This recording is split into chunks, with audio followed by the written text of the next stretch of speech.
giving his version of what happened to his wife, Lynette Hooker. As we go to air tonight, she is still lost at sea. This, as according to sources, the husband, is in a fragile emotional state, while his wife could very well be at the bottom of the ocean.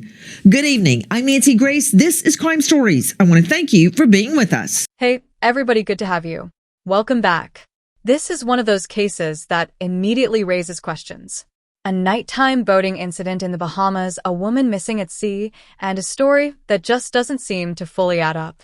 Lynette Hooker is reported missing after allegedly falling from a dinghy during the night.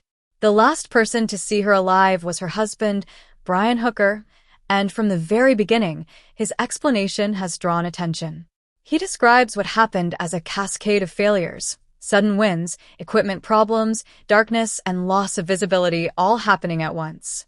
Now, situations at sea can turn dangerous quickly, that's true. But when investigators started breaking down his account, they noticed inconsistencies. The timeline doesn't fully line up. Key details about distance, visibility, and how events unfolded seem to shift. And then there's the delay. Reports suggest there was a significant gap before Lynette was reported missing.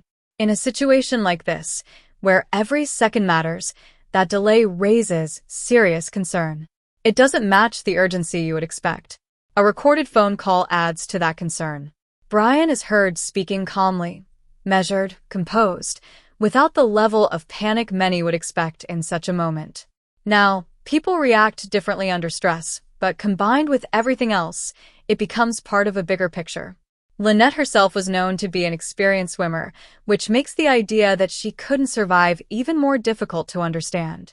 At the same time, there are conflicting reports about the actual sea conditions that night, along with questions about whether emergency flares were even used. And then there's the relationship. Reports suggest the marriage may have been troubled, including past allegations of domestic violence and indications that Lynette may have been planning to leave. That doesn't prove anything, but it adds context investigators cannot ignore. Right now, authorities are facing a difficult situation. There is no body. And without that, the case relies heavily on circumstantial evidence, statements, timelines, behavior, and inconsistencies. So the big question remains, was this a tragic accident or something more? Investigators are still working through the details, and until clearer evidence emerges, this case remains open, complex, and deeply unsettling. Thank you for being here.